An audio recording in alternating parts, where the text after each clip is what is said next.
이사야 55장 6절로 13절까지 말씀 교독하겠습니다. 너희는 여호와를 만날 만한 때에 찾아라. 가까이 계실 때에 그를 부르라.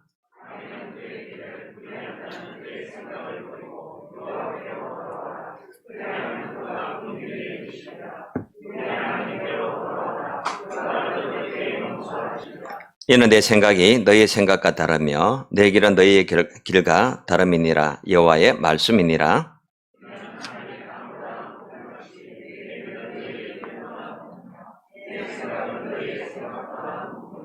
이는 비와 눈이 하늘부터 내려서 그리로 되돌아가지 아니하고 땅을 적셔서 소출이 나게 하며 싹이 나게 하여 파종하는 자에게는 종자를 주며 먹는 자에게는 양식을 줌과 같이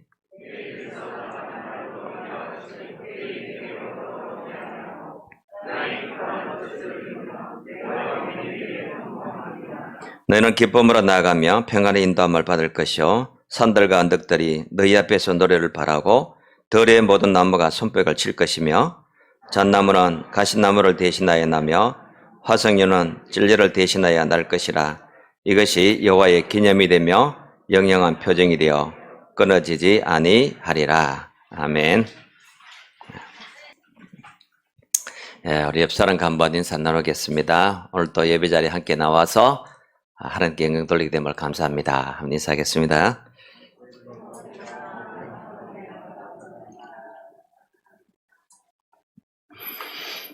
네, 어디 가서 누구를 만나도 성도 만나는 게 제일 편하고 제일 반갑고 또 예배당에서 함께 만나는 것이 그렇게 반가울 수가 없습니다.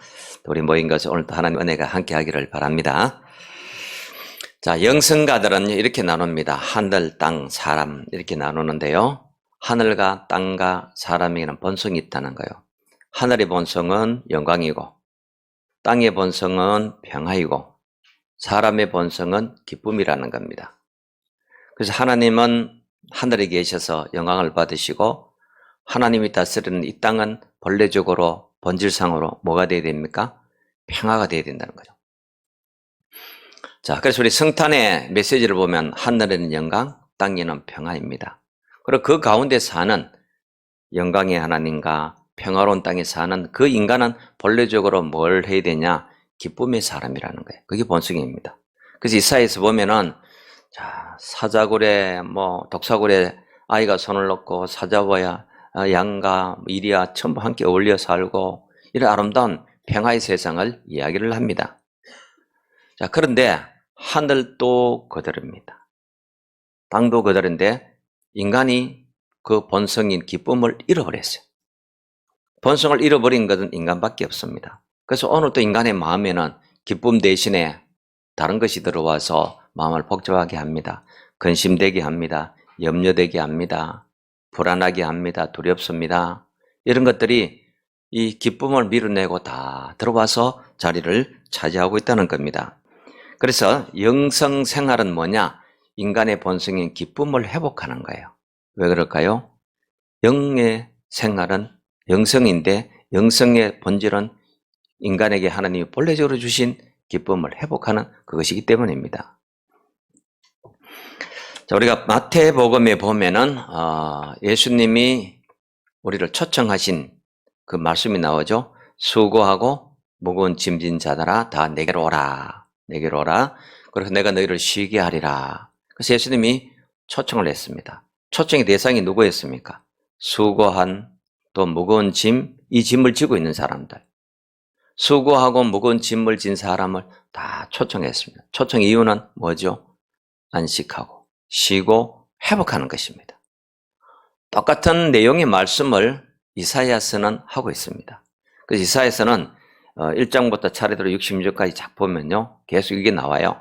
오라, 돌아오라, 회복. 이 말씀이 굉장히 많이 나옵니다. 우리 1장 18절에도 보면 너희가 내게로 오라. 우리 서로 변론하자. 너희 죄가 주홍 같을지라도 진홍같이 붉을지라도 흰눈같이 양털같이 되게 해주겠다. 그래서 오라고 하는 거예요. 오라, 오라, 오라. 그리고 또 평강이란 말이 이사야는 또 굉장히 많이 나와요. 이 구약의 선지서 가운데 평강이란 말은 그렇게 많이 안 나와요. 근데 이사야에서는 유독 많이 납니다. 1장에도 보면은 예수님이 오실 때 한 아기가 우리에게 낳고, 그러면서 그는 평강의 왕이라 이렇게 설명을 합니다. 평강 이렇게 얘기해요. 그래서 계속 심지어가 견고한 자는 평강에서 평강으로 나아가게 되겠다.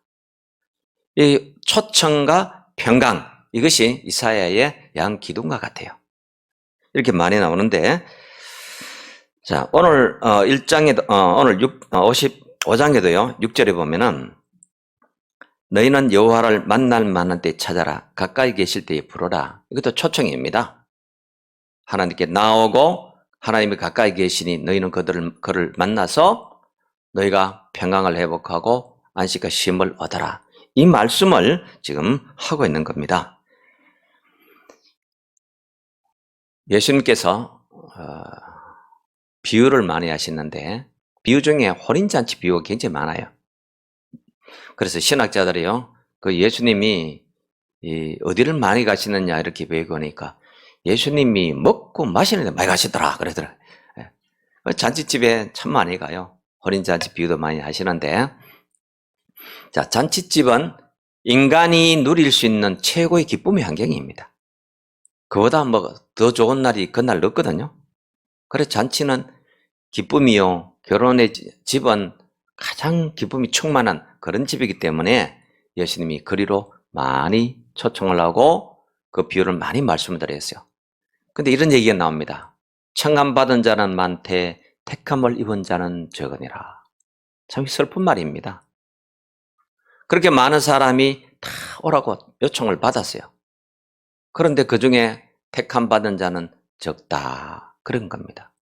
자, 오늘 또 이사야가 내게 나오라. 하나님이 가까이 계신다. 만날 만한 때에 그를 찾아라. 이렇게 초청을 하는데도 사람들이 많이 가지 않습니다. 택함 받은 자가 적다는 거예요. 그 이유는 뭐냐? 자, 초청을 할 때 누가 갈까요? 초청을 하면 누가 갑니까? 필요성을 느낀 자가 갑니다. 가야 할 이유가 있는 자는 갑니다.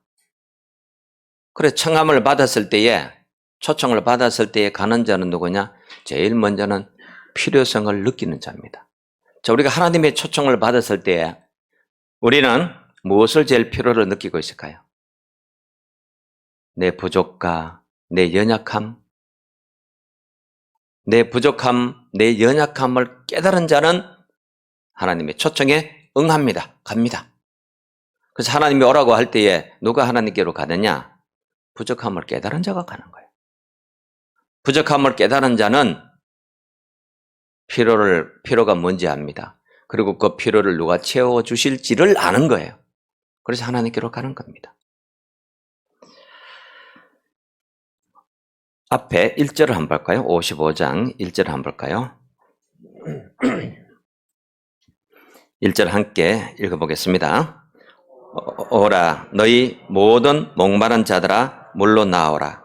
돈 없는 자도 오라. 너희는 와서 사 먹되 돈 없이 값 없이 와서 포도주와 젖을 사라. 자, 여기도 초청의 말씀이에요. 누가 오느냐? 목마른 자가 오라고요. 돈 없는 자가 오라는 거예요.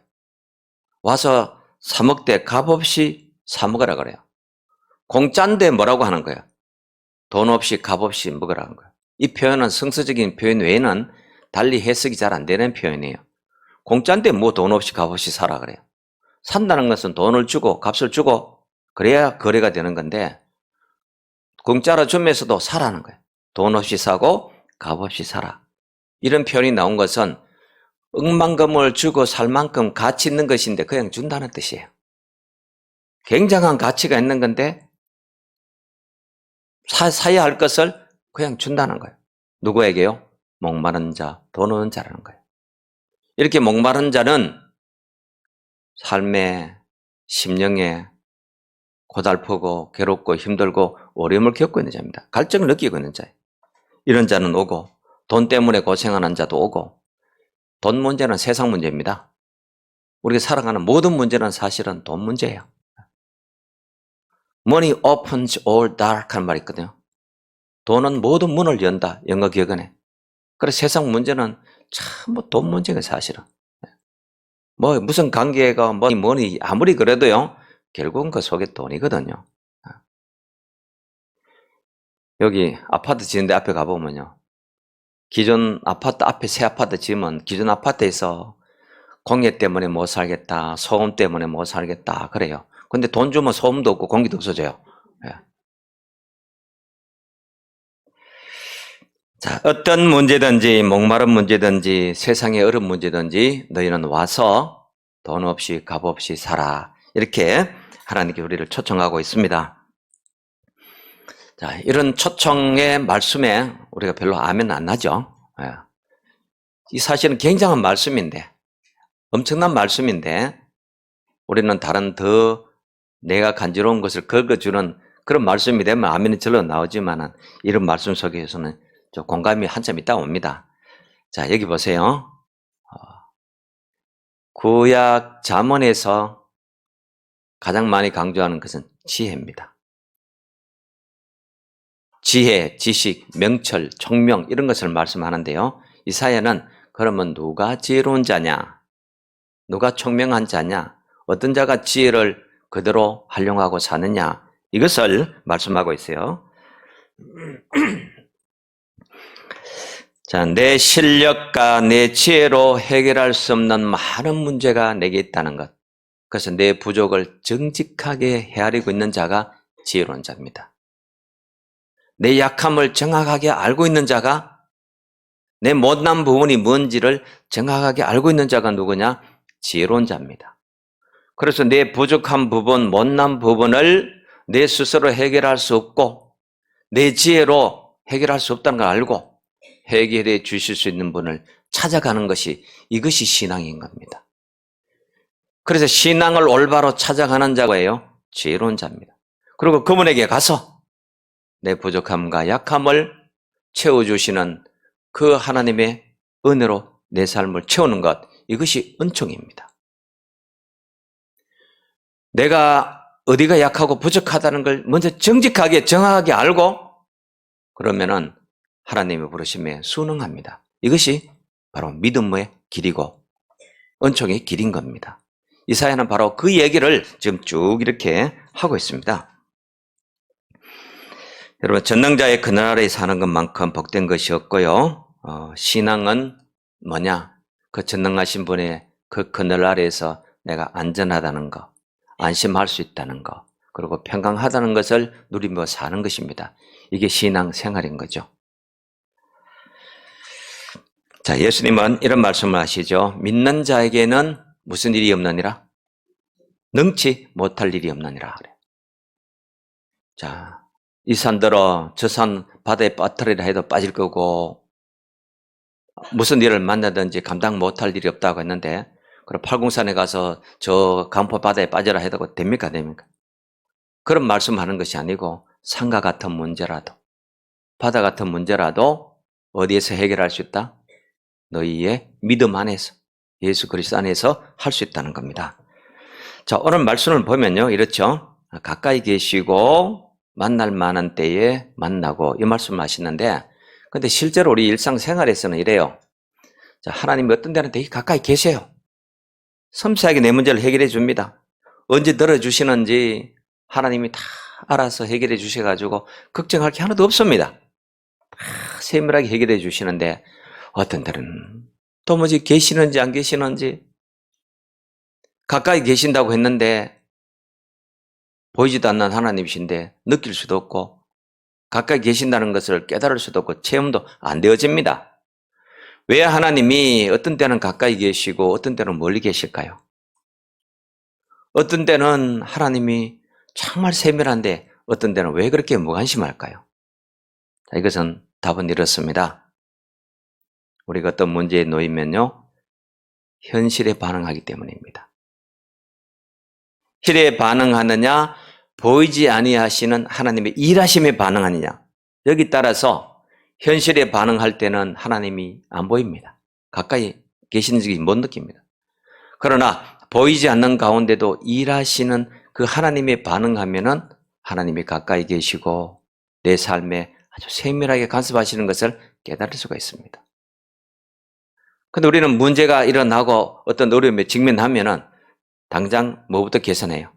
상황 파악부터, 현실부터. 현재의 문제에 민감해집니다. 그래서 그 현실에 반응을 하게 됩니다.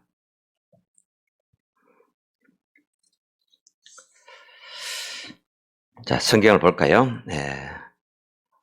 6절에 하나님을 만날 만한 때, 가까이 계실 때 그를 찾고 부르고 했습니다. 자, 이사야는 초청과 평강이 많다고 그랬죠.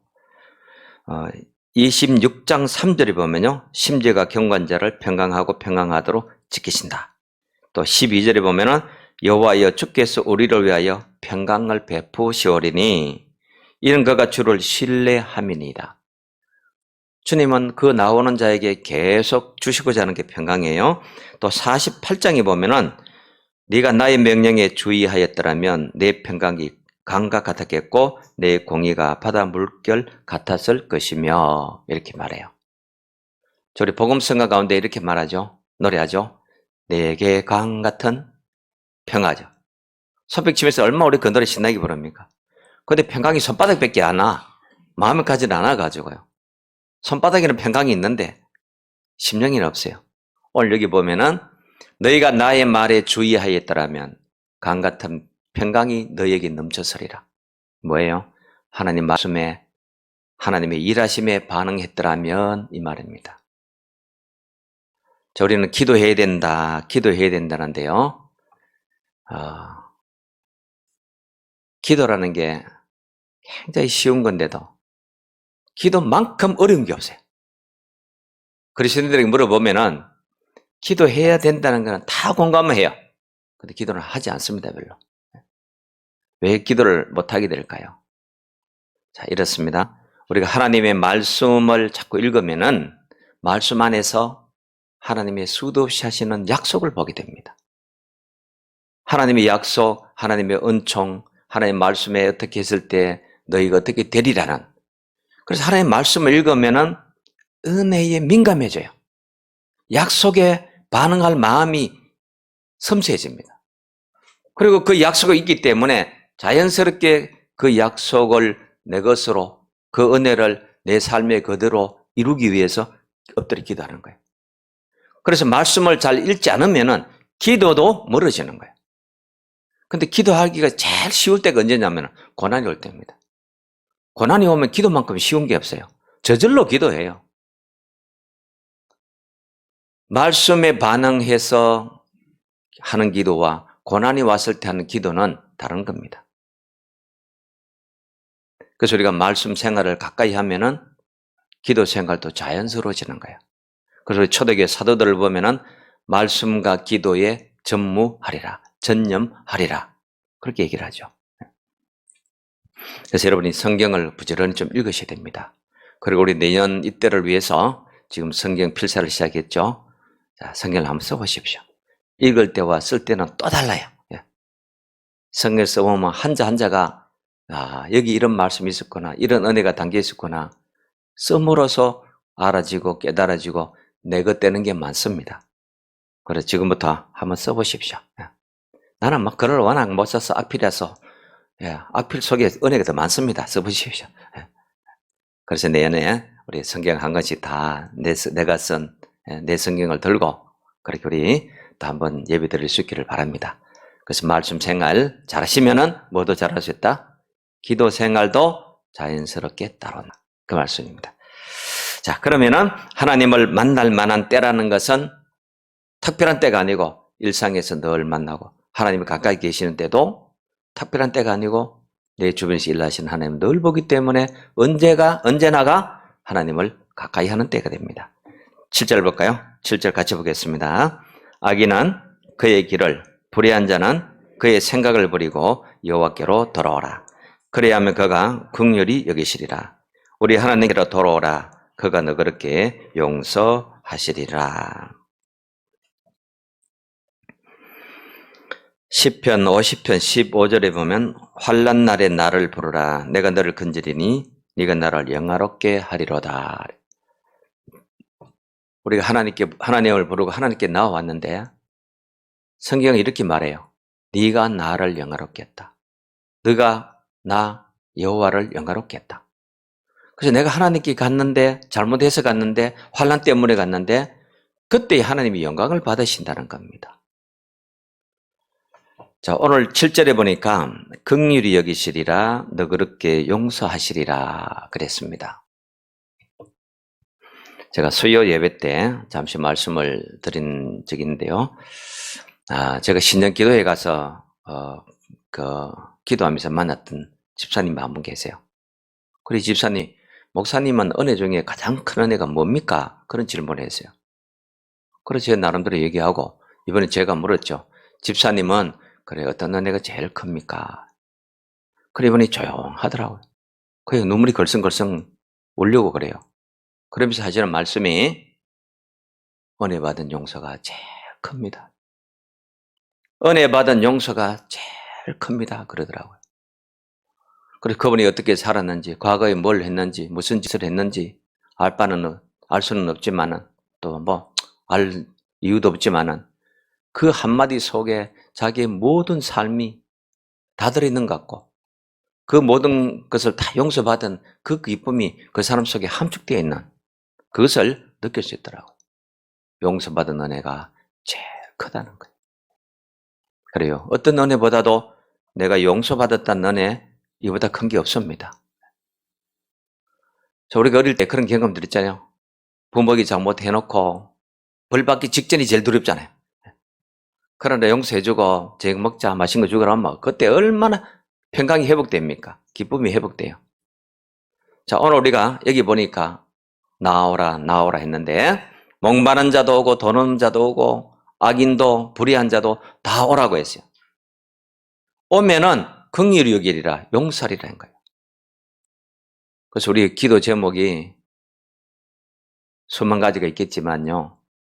우리는 그 모든 것을 다 모아서 한마디로 딱 하는 기도는 뭐냐? 나를 긍휼히 여기소서 이겁니다. 나를 긍휼히 여기시옵소서. 내게 자비를 베풀어 주시옵소서. 불쌍히 여기달라는 것. 여기 우리의 모든 기도가 사실 들어있는 겁니다. 이렇습니다. 저렇습니다. 이러다 보니 잘못했고 저러다 보니 실수했고 그 어떤 것보다도 나를 긍휼히 여겨 주시옵소서. 나를 불쌍히 여기달라는 이보다 큰 기도가 어디 있겠습니까?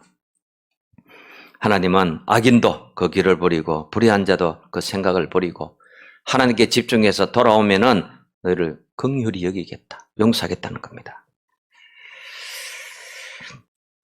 자, 제 문제가 우리에게는 사실은 제일 큰데요. 우리는 이 제 문제는 나중에 해결하려고 하고 우선 급한 돈 문제, 건강 문제, 딴 문제를 먼저 해결하려고 하죠. 근데 여러분 잊지 마세요. 죄의 길에 함께 가는 축복은 없다는 겁니다. 죄와 같이 가는 복은 없습니다. 그러므로 복을 받고 은혜를 입고 하나님의 긍휼을 입으려면 제일 먼저 죄를 회개하는, 죄를 버리는 이걸 먼저 해야 됩니다. 그래서 죄라는 것은 우리가 하나님의 은혜를 받는데 제일 방해되는 겁니다. 너희 죄가 너희와 너희 하나님 사이를 갈라놓았다. 갈라놓은 거예요. 그래서 불의한 자, 악인의 길, 이것은 뭐예요? 죄 문제를 너희가 빨리 해결하고 이 죄 문제를 하나님 앞에 신속히 긍휼하심으로 용서를 받으라는 거예요. 자, 하나님께서는요, 죄인도 오라 그러고 불의한 자도 오라 그러고 실수하고 부족해도 다 오라고 합니다. 그럼 우리가 하나님께 가는 것에 있어서는 죄 때문에 못 가고 뭐 때문에 못 가는 거 아닙니다. 근데 가까이 계시고 언제든지 오라고 하시는데 이렇게 한번 생각해 보세요. 잘할 때만 오라 이러면 우리 일생에 몇 번 갈 수 있을까요? 좋은 일 했을 때만 오라 이러면 일생에 몇 번 갈 수 있을까요? 아마 거의 못 갈지 몰라요. 내가 나를 잘하는데 겉으로는 좋은 일이지만 속으로는 무슨 속셈인지. 근데 하나님은 언제든지 오라는 거예요. 불의한 자도 악인도 오라고요. 자, 그 다음 절 볼까요? 긍휼히 여기시고 용서하시고 8절, 9절 함께 볼까요? 이는 내 생각이 너희 생각과 다르며 내 길은 너희 길과 다름이니라. 여호와의 말씀이니라. 이는 하늘이 땅보다 높음 같이 내 길은 너희 길보다 높으며 내 생각은 너희의 생각보다 높음이니라. 자, 그 위에 절에서 죄를 버리고 또 불의한 생각을 버리라 그랬죠. 그 죄를 끌어안고 받는 축복은 없기 때문에 이제 버리라 그랬습니다.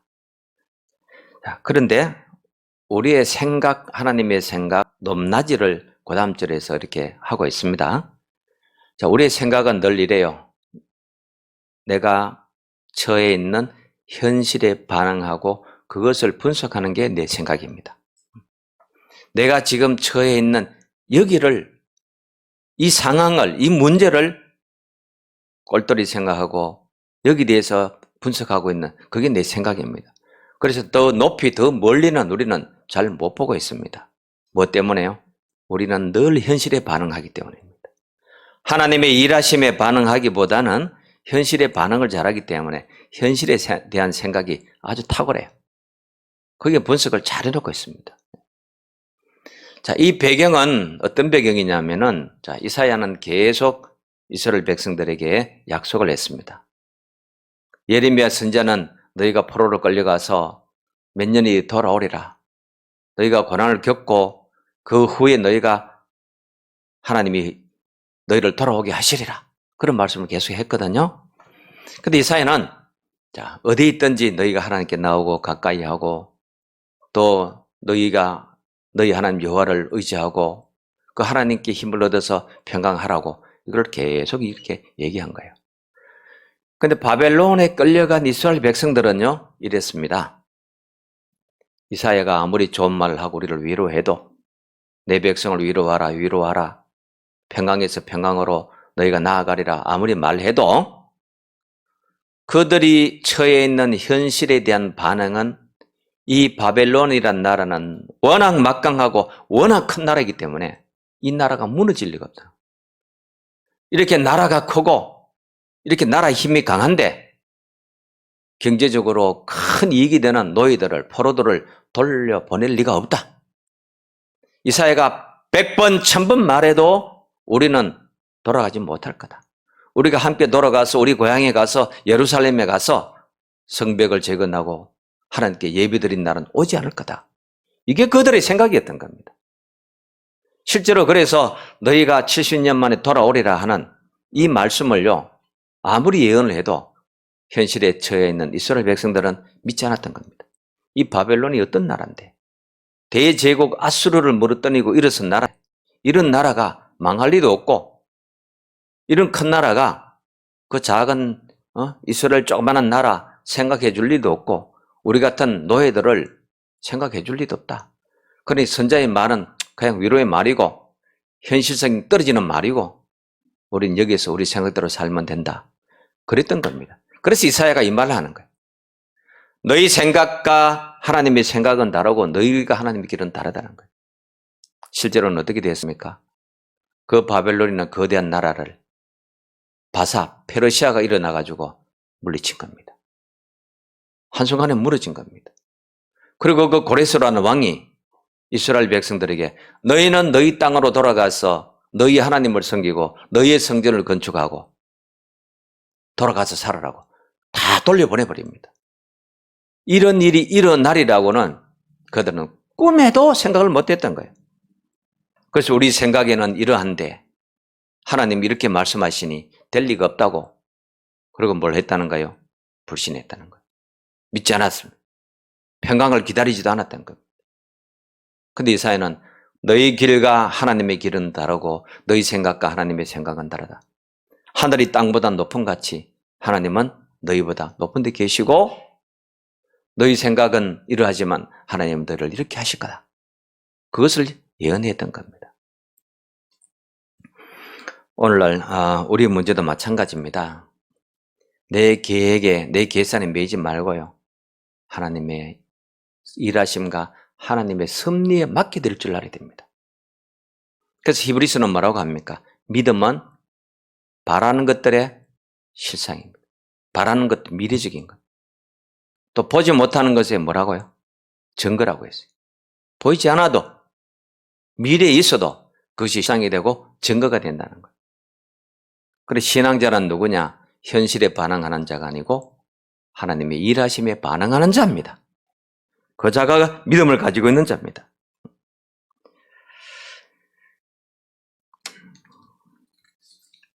그 다음 절을 한번 볼까요? 10절 보겠습니다. 이는 비와 눈이 하늘로부터 내려서 그리로 되돌아가지 아니하고 땅을 적셔서 소출이 나게 하며 싹이 나게 하여 파종하는 자에게 종자를 주며 먹는 자에게는 양식을 준 것 같이 내 배에서 나가는 말도 이와 같이 헛되이 내게로 되돌아오지 아니하고 뭐라고요? 나의 기뻐하는 뜻을 이루고 내가 보낸 일을 어떻게 해요? 형통함이니라. 하나님의 뜻을 반드시 이루고 그 말씀이 돌아오고 형통하게 하고 하나님 말씀이 이루어진다는 겁니다.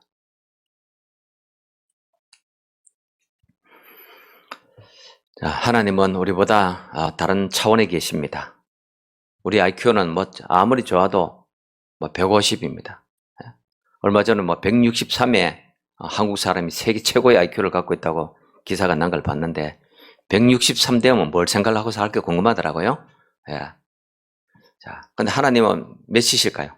170일까요? 200일까요? 1000일까요?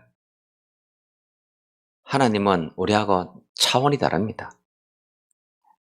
다른 수준에 계신다는 거예요.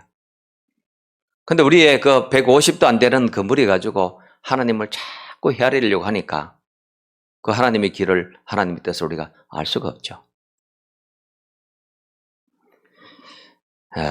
전에 어거스틴의 얘기를 제가 한번 해드린 적이 있는데요. 어거스틴이 하나님이 도대체 어떤 분이신가? 뭘 하시는 분인가? 누구신가? 너무 궁금했어요. 그래서 하나님을 알고 싶어서 그러고 있는데 하루는 바닷가를 이렇게 갔더니요. 저쪽에 바닷가에서 아이 하나가 모래 웅덩이를 크다랗게 파두었습니다.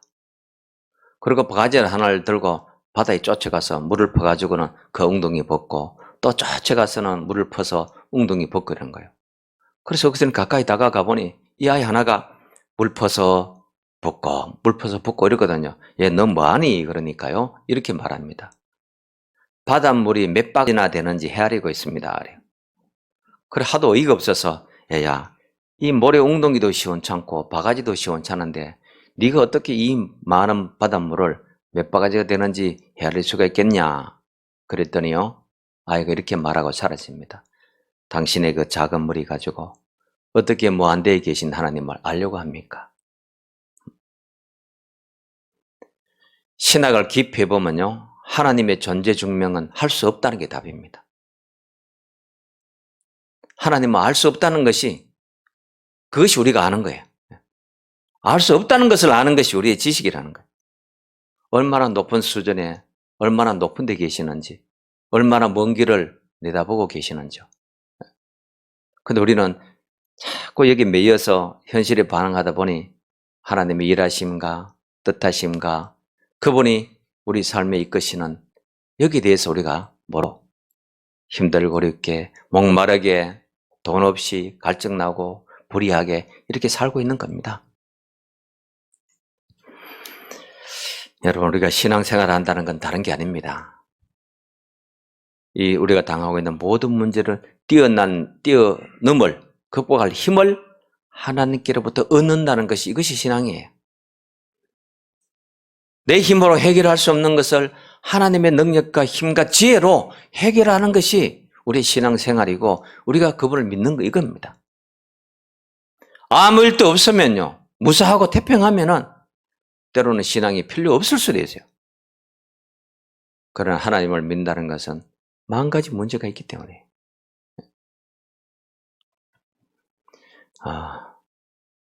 이 불변 응만변이라는 고사성어가 있습니다.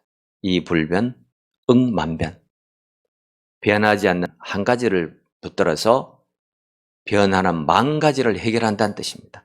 응만변 만 가지 변하는 것을 변함없는 불변하는 한 가지를 붙들고 해결한다는 거예요. 그 변하지 않는 한 가지가 뭘까요? 바로 하나님입니다. 우리의 믿음입니다. 우리의 믿음, 하나님을 붙드는 이 신앙 하나 가지고 우리는 이 세상에 변하는 만 가지 문제를 대응하는 겁니다. 그것을 해결하고 이기고 극복하는 것. 이것이 우리의 신앙인 겁니다. 전 때로는요, 우리 교우들을 이렇게 보면서 안 되는 길만 찾아가는 분들이 있어요. 희한하게도 정말 안 되는 길만 찾아가고 복이 안 될 것만 찾아가고 그렇게 일을 엉뚱한 대로 저지른 분들이 있어요. 그래서 저는 그런 분을 볼 때마다, 얘기를 나눌 때마다 이렇게 얘기를 해요. 충분히 기도하고 하세요. 충분히 기도하고 결정하고 하나님과 충분히 의논하고 결정하시라고. 우리 신명기 34장에 보면요, 최고의 사람을 소개합니다. 이와 같은 선지자가 모세 이후에는 없었다고. 모세와 같은 선지자가 이전에도 이후에도 없었다고 얘기해요. 그러냐? 이렇게 설명합니다. 모세는 하나님을 대면하여 아시던 자요. 하나님을 대면하여 아는 자, 그 자가 최고의 사람이라는 거예요. 왜 모세를 최고의 사람으로 치느냐? 하나님을 대면하여 아는 자입니다. 그래서 여러분이요, 어떤 문제든지 하나님과 많이 의논하는 것이, 하나님과 의논하는 것이 최고의 길입니다. 하나님과 많이 의논하는 것이 여러분의 실수를 줄이는 길이고 잘못된 길을 가지 않는 가장 좋은 선택의 길입니다. 하나님을 대면하여 아시던 자. 그래서 모세 일세가 늘 그랬잖아요. 저들 어찌하리까? 어떻게 하면 좋겠습니까? 구름기둥, 불기둥이 움직일 때 움직이고 멈추면 멈추고 하나님과 얼마나 많이 대면해서 의논하게 됩니까? 그래서 여러분의 신앙에 하나님과 많이 의논해서 여러분 삶에 불안을 줄이고 실수를 줄이고 걱정, 염려를 줄이고 평탄할 수 있기를 원합니다. 자, 마지막 13절을 같이 볼까요? 함께 보겠습니다. 잣나무는 가시나무를 대신하며 화석류는 찔레를 대신하여 날 것이라. 이것이 여호와의 기념이 되며 영영한 표징이 되어 끊어지지 아니하리라. 자, 잣나무, 가시나무, 화석류, 찔레 이렇게 나왔는데요. 이 가시나무는 어떤 나무냐? 인간이 아담이 타락했을 때 쫓겨나서 제일 먼저 겪게 되는 것이 이거였습니다. 에덴 동산에 쫓겨나서 네가 이마에 땀이 흐르고 수고하여야 먹을 것이다 하면서 땅은 가시나무와 엉겅퀴를 낼 것이다. 그때 가시나무가 나온 거예요. 고난의 상징입니다. 근데 잣나무는 뭐냐면은 하나님이 생명 살릴 때 잣나무를 써요. 노아의 방주는 잣나무로 만듭니다. 잣나무는 천년이 가요. 이 잣나무는 얼마나 좋으냐? 목재로도 쓰고 먹을 열매를 풍성하게 내는 게 잣나무입니다. 그래서 얼마나 좋은 나무입니까? 천년이 가는 그런 나무인데, 그래서 가시나무가 없어지고 대신 잣나무가 날 거다. 이 대위의 법칙이라고요.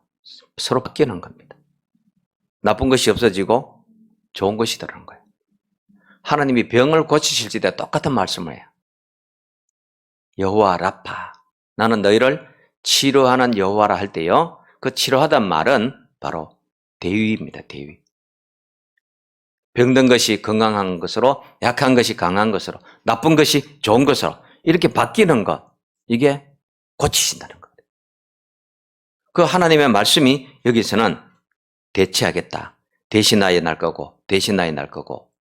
자, 화석류는 우리 한국에서는 볼 수 없는 나무입니다. 아주 아름다운 꽃나무인데 이것이 뭘 대신하냐? 찔레를 대신했다는. 찔레는 여러분 아시다시피 가다 보면 그 종아리가 끓기면 피도 나고 가시도 박히고 불편한 나무예요. 이것이 뭐로 바뀌느냐? 화석류, 좋은 꽃나무로 바뀔 거다. 그래서 하나님은 역전의 명수입니다. 어떤 고난, 어떤 어려움을 언제 우리에게 좋은 것으로 바꿔주실지 모른다는 겁니다. 그래서 여러분이 어떤 상황 속일지라도 하나님은 높은 곳에서 우리와 다른 길로 우리를 다스리고 섭리하고 계십니다.